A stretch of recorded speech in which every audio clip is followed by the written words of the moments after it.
بسم اللہ الرحمن الرحیم۔ حضرت سیدنا عبداللہ بن عباس رضی اللہ تعالیٰ عنہ سے روایت ہے کہ امیر المومنین حضرت سیدنا عثمان غنی بن عفان رضی اللہ تعالیٰ عنہ نے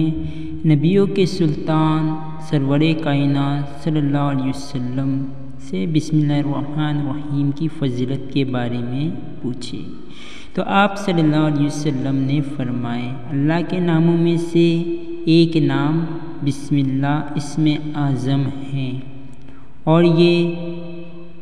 اس طرح قریب ہے اللہ کے جیسے کہ آنکھوں کی سفید اور سیاہ پتلی، یعنی کہ جس طرح سیاہ پتلی ہوتی ہے اور آنکھوں میں سفیدی ہوتی ہے تو فاصلہ کتنا کم ہوتا ہے، اتنا کم فاصلہ بسم اللہ الرحمن الرحیم اور اللہ کی ذات میں ہے۔ اسی چیز کو حضرت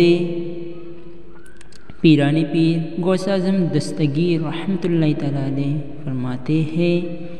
کہ بسم اللہ الرحمن الرحیم اسم اعظم ہے،